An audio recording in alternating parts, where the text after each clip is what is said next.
We busted out the brooms yesterday and cashed all our bets. Let's do it again.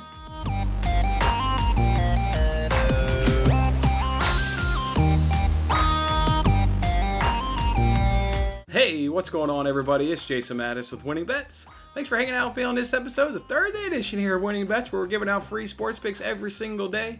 That's right, you heard it correctly. We busted out the brooms yesterday and swept all the picks and put all the money in our pocket. Let's go ahead and recap it as we always do. A nice 5-0 day and plus 3.35 units. That's what I'm talking about with that right there. Let's go ahead and talk about all those matchups. We started off first with that no run the first inning between the Orioles and the Marlins. It was a sweat. I mean, that bet's always generally a sweat. But the top of the first was 3 up, 3 down. No worries there. Bottom of the first was the real sweat right there. First batter, first pitch he saw, roped a single to left field.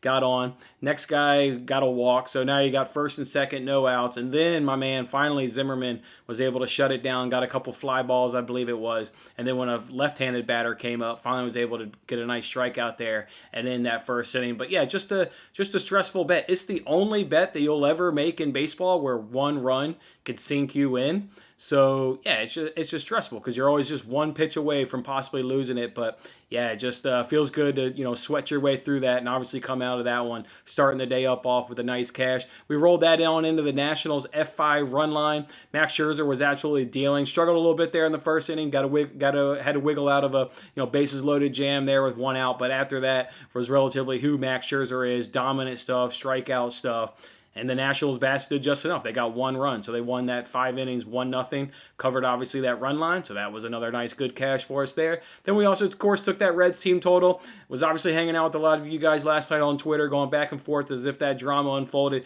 Just absolute wild. Come back from the dead there. Top of the ninth inning, the D-backs get a 3-run home run to tie it up. And then, you're sitting pretty right there. Not sitting pretty, but, you're back alive, right? The Undertaker comes up. You're feeling like you obviously got a shot again. I don't know if you guys, how closely you were following it, but we actually lost it there in the bottom of the ninth. My man roped a double in the bottom of the ninth, but the guy trying to score was thrown out at home. So obviously the Reds get that. They win the game 4-3, and we don't win our bet. But thankfully, he was thrown out at home, and then the game carried on into extra innings, which as soon as it gets to extra innings, you're feeling really good with MLB having the rule where a runner starts on second. I mean, we're seeing it. We saw it last year when the rule was implemented initially, and you're seeing it again this season. MLB teams can scrape one across, given the runner starts on second with no outs. Diamondbacks did that aplenty. They were able to get 5 runs in that top. I did not like them putting up a 5 spot. I thought maybe that would get the bats maybe belief that maybe they couldn't quite do it, but they got 2 runs, and obviously that's what we needed. So just unbelievable. Like I said, going back with a handful of you guys on Twitter was absolutely it was a great time, riding the emotions of that game, the ups and the downs. And obviously we ended on a complete high there with the Reds cashing that and giving us a good sweep on that day in baseball. So, yeah, incredible stuff right there. Good stuff. Enjoyed hanging out. Then we did the Padres score first. You guys remember that was the first bet I gave out using the odds jam. The odds jam people that are, just doing really good stuff over there, providing risk-free arbitrage bets. Risk-free meaning you bet 2 sides of a scenario. You can't lose, and all you can do is win. And when the Padres scored first yesterday, we were able to put some profit in our pocket. I made a video for them, which I'll link it here to the video. I forgot 2 important parts. Maybe I'll let a handful of you guys watch it because the views on that one haven't quite gotten up to what a normal video would do. So maybe when I see that one get up to where maybe its normal viewership is, there's 2 important things that I actually forgot to left out of that. Or if you don't want to wait for that, whenever I do decide to maybe drop that information, I'm always can be hit up on Twitter or whatever, and I'll tell you guys what I'm thinking there or what I meant to add there. So, and anyways, and then we also got Daniel Thies there under 5.5 rebounds. That was another scenario, just like the Kyrie Irving bet, where they give us a profit boost there on DraftKings. Go ahead and make use the profit boost on DraftKings, and then find a scenario on FanDuel where you can hedge it to where it's another win-win situation. You can't lose any money. All you can do is win. Well, he ended up with under 5.5 rebounds. It was another cash. So 5-0, baby. 5-0 and plus 3.35 units. Go ahead, guys. Mash that like button if you were any part of that. If you did one of those 5 bets, or if you did all 3 or all 5 of those bets, hit that like button and let me know. Get fired up. I know we were pumped up last night. We had a damn good time last night on Twitter. I was even texting one of my buddies throughout that. He was fired up. I was fired up. Just amazing, amazing good stuff right there. Love it. All right, let's give out some free money. We got to roll on now to the NBC Sports Predictor League. We did our NBA pick and roll contest. Chiefs fan and JD both come in with 30 points, which was better than me. So we'll each chip in another $5. So we'll give Chiefs fan and JD $12.50 each. I've already got Chiefs fans information. God, he's won this now 3 times in a row. Chiefs fan has won it 3 times in a row. That's right. That was not a mistake. He is whipping ass in the NBA and taking all my money. And JD coming in now for the first time. So JD, do go ahead and hit me up on Twitter. Drop me your PayPal information. I'll get you your money. And then Chiefs fan, I got you a little bit later on at some point today. Once I got JD's information, we'll do it all there in one foul swoop. But yeah, just unbelievable what Chiefs fan is doing. Winning 3 times in a row in the NBA. Man, good luck. But that being said, there were a few of you right there behind him. 25 points, 20 points. That's only one question off, so you guys are right there. You guys will be winning this thing very, very shortly. You're just one question off. So yeah, just good job by everybody. I think I already saw there's another contest in maybe a day or two, so run it right back and give away some more money in a day or two. Guys, I'm not gonna lie. Today I thought was a tough slate to try and pick some bets from. If we look at it from a soccer perspective, obviously the 2 matchups that stand out were the Leicester game versus West Brom. I mean, I do believe Leicester is going to win that game. You got to parlay it with something just because it's above the money line's above -150, so you can parlay it with over 1.5. I think that is a good bet, and it comes in at -113 over DraftKings. But the reason that gave me a little hesitation is when you looked up the most recent relevant head-to-head, the only one that really matters is Leicester won that game 3-0. So obviously that gives you a nice, comfortable cash in that bet today if you were to do Leicester and over 1.5. But Leicester had to get 2 penalty kicks in that, 2 late penalty kicks in that. In fact, so if those were 3 open play goals, I'd back Leicester in over 1.5 in a heartbeat. But the fact that they were 2 penalty kicks, I don't really recall that game a whole lot because it was back in September. So I don't know if VAR played any role of that. I don't know how much luck was involved in that. Just I really wish they were open play goals and not penalty kick goals of 2 of those 3. So that gave me a little bit pause. And then also West Brom.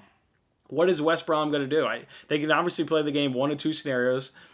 Sam Allardyce is he could play it completely open and say, you know what, this is a road game, road fixture. We've got no business winning this game, no business getting any really points. If we're being honest with ourselves, just how much better Leicester is. Let's just play it wide open. Let's score 10 goals and concede 10 goals and see what the hell happens. Or is Sam Allardyce going to be like, no, this is an opportunity for us to work on our shape because we're going to need to be good and not concede goals coming down the stretch here to avoid relegation. And they're just going to pack it in and frustrate Leicester all game and win second balls and just really give Leicester, a fight there. And then in that scenario, maybe Leicester only wins 1-0. So, yeah, between the penalty kicks and maybe not knowing exactly how West Brom will attack this game, it gave me enough pause where I wasn't feeling comfortable to back my money behind it. And then the other soccer game is Atletico. They're playing a relegation-threatening team right now, a team that would be relegated from La Liga if the season ended. But then when you look at that game, they don't have João Felix or Luis Suarez in this matchup. So, we already know soccer's, generally a low-scoring, just sport in general. Goals are, kind of hard to come by. I have a hard time putting my money behind a team that doesn't have their 2 best scorers. I know they still have Llorente. I know they still have Correa. I know they won 5-0 against Eibar over the weekend without João Felix and without Luis Suarez. But yeah, I'm not putting my money behind a team that doesn't have their two best attacking players.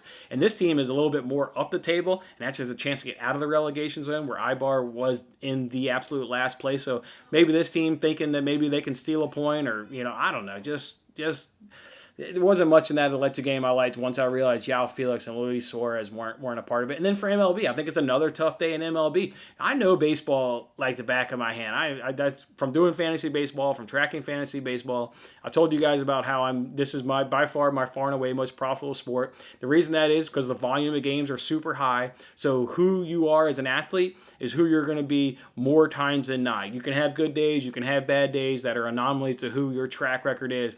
But because the volume of games, because there's 162 games, it's hard to hide from who you are as a person, and it just gives you so much volume of opportunities that you can bet it and take advantage and really be profitable like I always am in baseball. So I always look at the baseball slate and try and figure out what's going on. I didn't know run in the first innings were really popping out. So over, unders, I could make a case for both of those sides, money lines, run lines.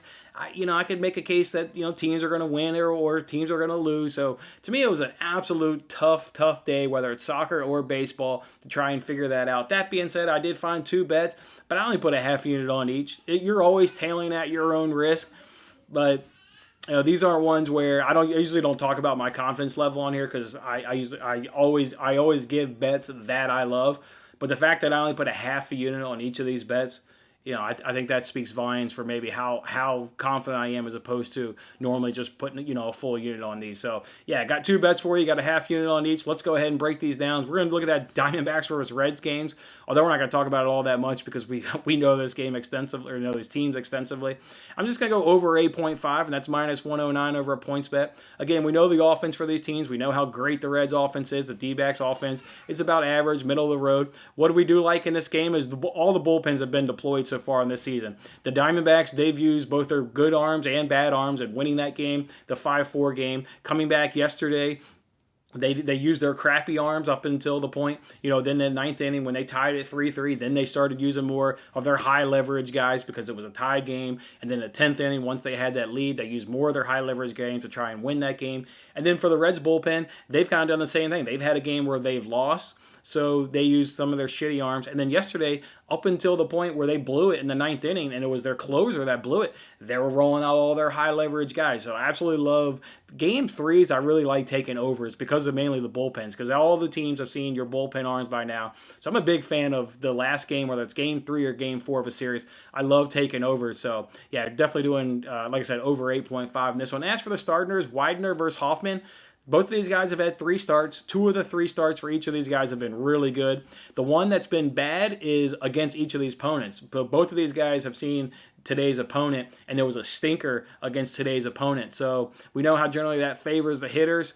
While they've had 2 out of 3 good starts, we don't really know. Hoffman's track record is terrible. We actually faded Hoffman earlier on this season, if you guys remember. And then Widener, we did a bet with him, or he went up against the Nationals earlier this season there. And he's kind of a relatively new guy, so you don't really know what you're going to get. So, yeah, just a little, we'll just hope these guys throw up stinkers. In the games that they pitched, where Widener pitched against the Reds, that game went over 8.5. And then the game that Hoffman pitched against the Diamondbacks, that game also went over 8.5. So, yeah, I'll put a half unit on this. I'll take a chance that this game can go over 8.5. Don't care who scores the runs. Just get me 9 of those suckers, and we'll do it over at minus 109 over a points bet.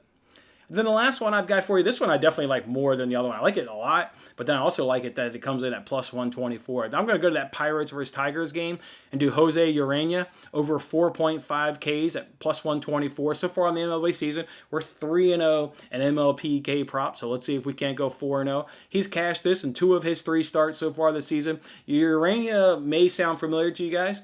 That's because he was on the bump when we did our no-run the first inning last week against the Tigers and Athletics, where we got that bet to cash. Urena was a starting pitcher that day for the Tigers, so I think you guys already kind of know who this guy is.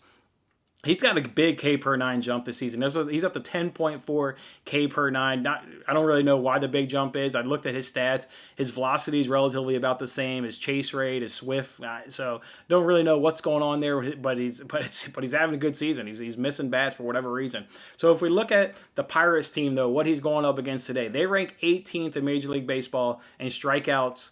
And they're averaging 9.3 per game. So they rank 18th. I said it's cashed in 2 of his 3 starts. The one game it didn't cash was against the Indians, where he had 4 Ks, so he was right on the number. But the Indians are 5th in Major League Baseball, so a low strikeout team as they rank 5th. The other 2 that he did cash against, he cashed against the Twins. He got 5 in that game. They rank 11th, so they're also better than the Pirates, and he was able to cash against a team better than the Pirates.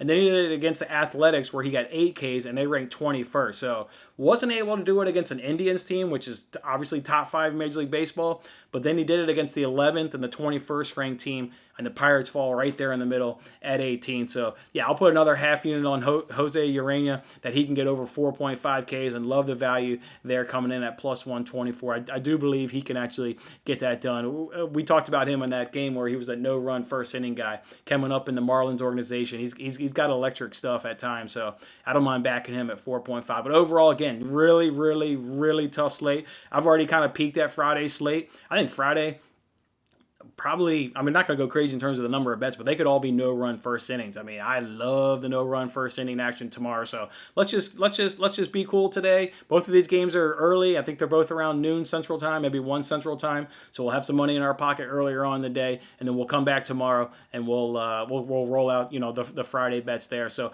good luck to you guys. If you guys tail these bets, good luck. If you decide that you want to pull the trigger on those soccer bets, good luck to you guys. Just to me, it was a really, really tough day, and I didn't want to put a lot of units in play and do just kind of ruin the damage that we've had a really good, fantastic. We've had 2 really good plus positive days coming off a sweep, so I'm good with these 2 bets. So anyways, there it is, guys. All right, go enjoy your Thursday. Come back tomorrow and we'll get in some bets and we'll have some more fun. Have a good one.